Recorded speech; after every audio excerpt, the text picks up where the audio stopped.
Dan Allah berfirman, "Wa ma ja'ala 'alaikum fid dini min harajin."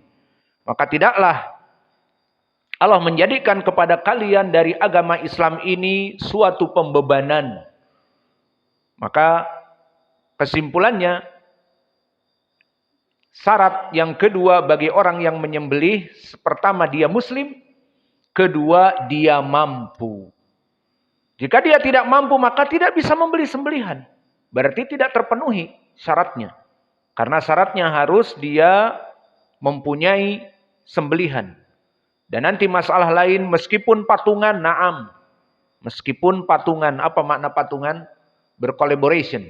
Mungkin sebagian tidak tahu makna patungannya. Bahasa Indonesia, bahasa Sunda, patungan. Makna patungan adalah bukan jadi patung. Makna patungan bercollaboration. Untuk unta, sapi 7 orang misalnya. Maka itu dinamakan collaboration. Maka boleh diterima. Nanti ada pembahasannya. Maka ini syarat yang kedua. Dan pendalilan tadi di Al-Quran, di dalam hadis ada na'am. Maka ditulis sanadnya. Nanti akan kita berikan PDF-nya. Diriwayatkan oleh Imam Al-Bukhari, haddatsana Ismail. Haddatsani Malik. Man Ismail alladhi yarwi an Malik?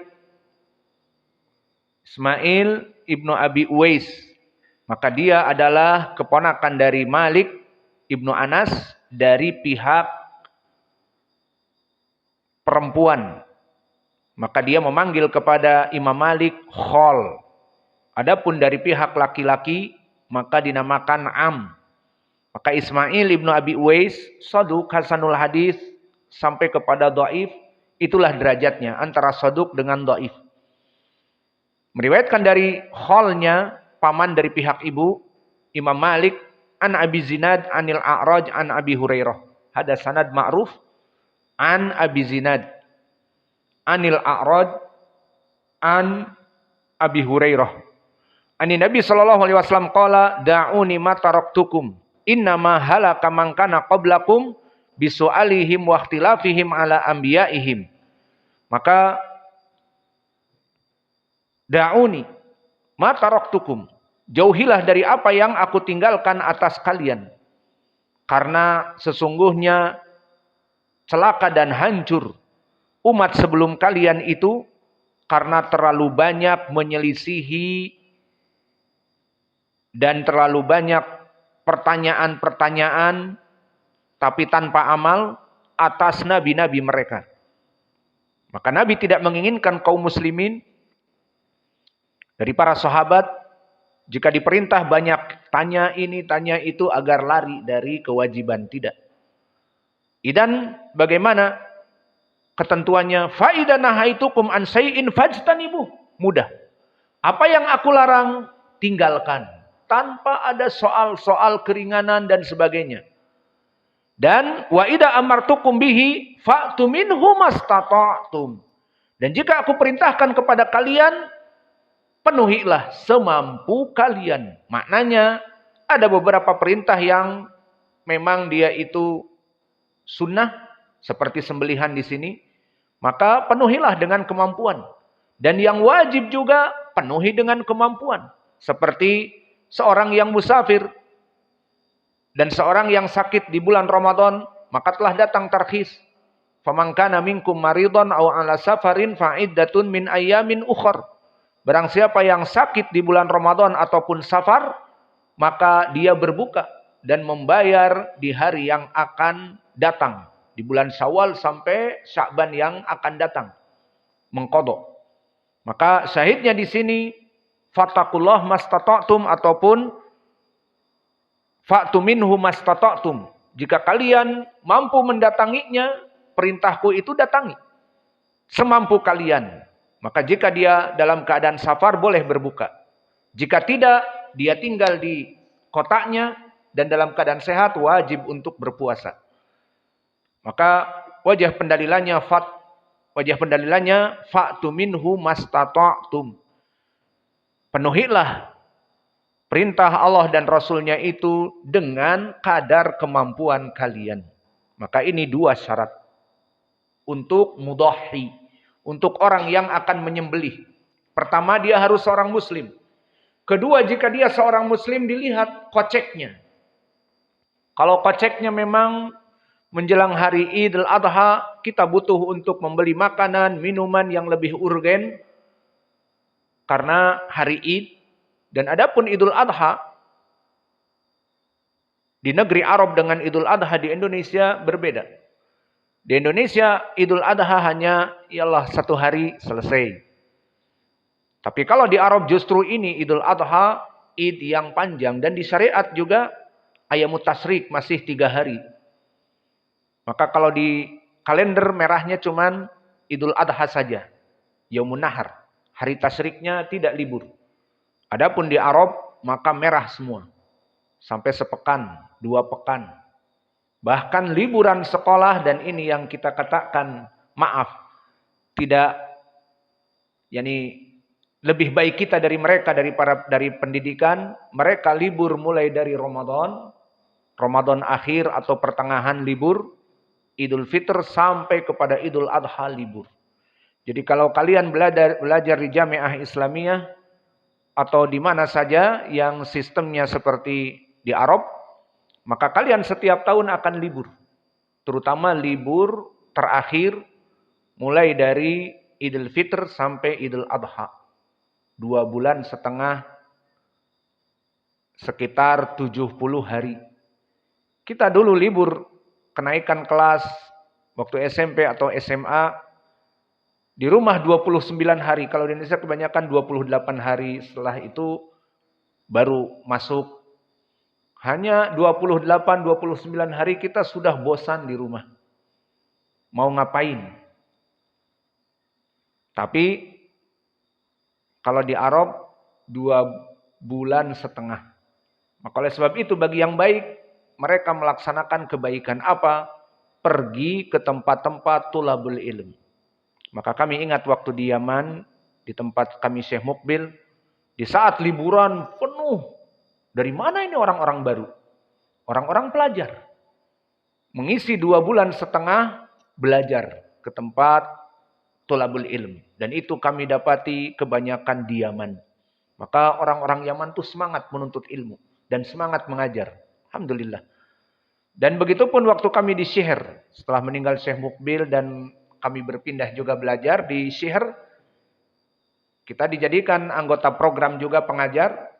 Maka kamu mengajar ini, kamu mengajar ini. Kita ingat kenapa? Karena 2,5 bulan atau 2 bulan lah. Atau 1,5 bulan. Di antara 1 bulan lagi dijadikan oleh mereka liburan di rumahnya dengan keluarganya. Kebanyakan program itu 1,5 bulan. Itu mengajari orang-orang baru.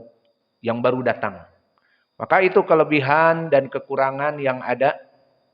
Maka di sana libur sampai 2,5 bulan. Dan yang mengajar, alhamdulillah di sana tetap mendapatkan gaji. Dan gajinya pengajar di Saudiah 40.000 rial Saudi. Tidak mengajar pun dikasih. 2,5 bulan libur, tidak ada ongkos bensin dan sebagainya, maka setiap bulannya 40.000. Berapa 40.000? Nah, tinggal dikalikan saja. Alhasil, itulah keadaan di sana dengan di sini. Kembali kepada permasalahan hari Id di Arab, Idul Adha, maka mereka kebanyakan 1 pekan.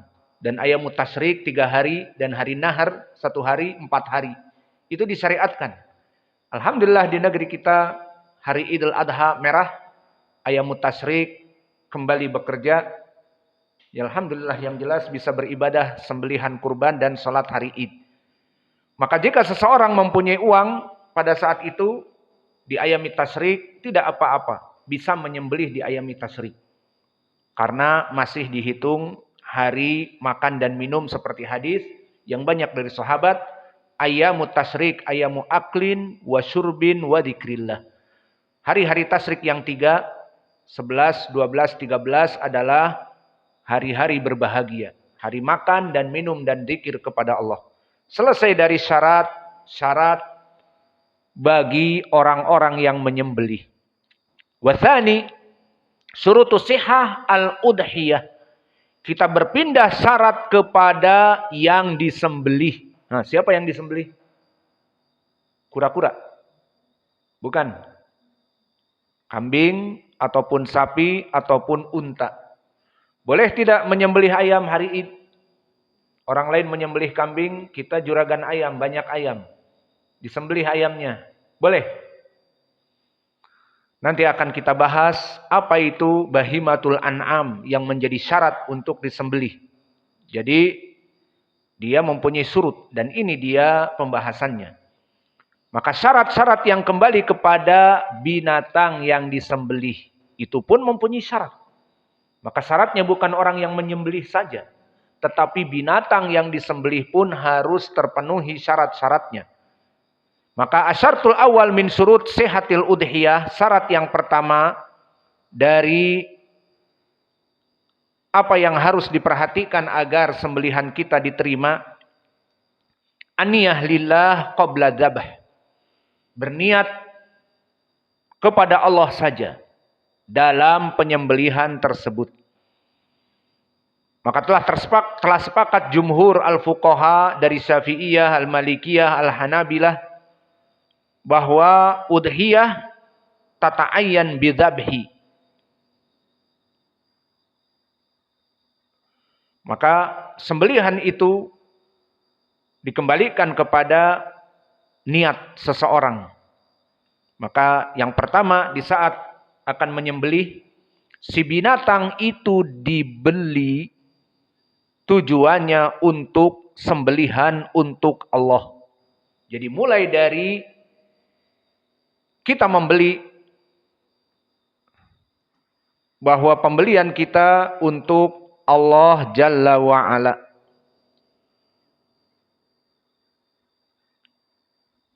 Dan ini pendapat Abu Hanifah. Dan adapun pendapat jumhur, di saat mau disembelih.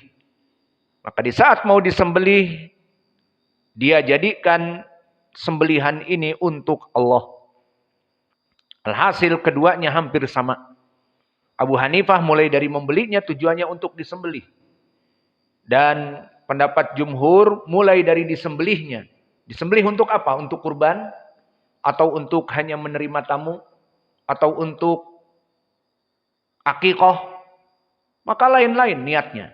Nah, jumhur mengatakan niatnya itu sebelum disembelih diniatkan untuk kurban hari Idul Adha. Yaumun Nahar atau Yaumut Tasyrik. Dibedakan dengan sembelihan akikah, dibedakan sembelihan menerima tamu agar tamu pada makan kambing, maka ini dibedakan. Maka ini syarat yang pertama. Syarat yang pertama aniyah di saat mau disembelih. Maka di saat mau disembelih agar dia niatkan untuk Allah, yakni untuk hari Id. Dan Abu Hanifah menambahnya di saat membeli. Maka di saat dia pergi ke pasar hewan, dia membeli tujuannya untuk disembelih di hari Id, bukan membeli untuk akikah, bukan membeli untuk menghidangkan makanan yang mulia kepada tamu. Maka ini syarat yang pertama, an-niyah di saat menyembelih itu. Untuk apa? Untuk hari Idul Adha. Maka pendalilannya seperti terdahulu, inna salati wa nusuki wa mahyaya wa mamati lillahi rabbil alamin. Bahwa sembelihanku, hidupku dan matiku dan salatku semuanya untuk Allah. Itu niatnya. Dan juga di dalam ayat Al-Qur'an di surat Al-Hajj, la yanalallaha luhumuha wala dima'uha walakin yanaluhu at-taqwa minkum. Maka tidak yang menyampaikan kepada Allah itu bukanlah daging dan darah saja yang disembelih, tetapi niat dan ketakwaan dari orang yang menyembelih. Di saat menyembelih niatnya untuk siapa? Untuk Allah. Maka ini pun menjadi pendalilan. Yang sampai kepada Allah bukan daging, bukan sembelihan yang montok dan juga yang gemuk dan mahal, bukan masalah itu, tetapi niat. Niatnya kamu membeli dan kamu menyembelih sekarang untuk apa? Untuk Idul Adha. Di sini syarat pertama. Dan ma'ruf al-hadis muttafaqun alaih an Umar, innamal a'malu binniyat wa innamal likulli imri'in ma nawa. Faman kanat hijratuhu ilallahi wa rasulih fa hijratuhu ilallahi wa rasulih. Faman kanat hijratuhu lidunya yusibuha aw imra'ati yankihuha fa hijratuhu ila ma hajara ilaih. Maka syarat yang pertama, di saat kita menyembelih, untuk apa? Karena niat itu yang menjadikan perbedaan dari jenis pahala yang diterima. Untuk akikoh, kok untuk akikoh disembelihnya setelah hari Id ataupun setelah sholat Id. Jadi pahalanya untuk akikoh kalau begitu. Terus untuk apa? Untuk tamu-tamu yang datang. Untuk tamu-tamu yang datang, kok disembelihnya di hari setelah sholat Id. Maka diperbaiki niatnya agar diterima. Maka syarat yang pertama, sembelihan itu disembelih sesuai niatnya. Bukan untuk akikoh, bukan untuk menerima tamu, dan bukan untuk permasalahan yang lainnya. Tetapi untuk Allah Jalla wa'ala disembelih kurban, mendekatkan diri kepada Allah di hari Idul Adha, Yaumun Nahar, dan Ayyamut Tasyrik yang 3. Ini syarat yang pertama, yang kembali kepada sembelihan.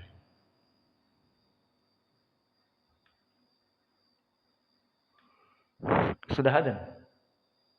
Sudah? Ya sudah, sampai di sini ya. Wa naktafi ila huna wa jazakumullahu khaira wa barakallahu fi ilmikum. Subhanakallahumma bihamdika asyhadu an la ilaha illa anta astaghfiruka wa atubu ilaik.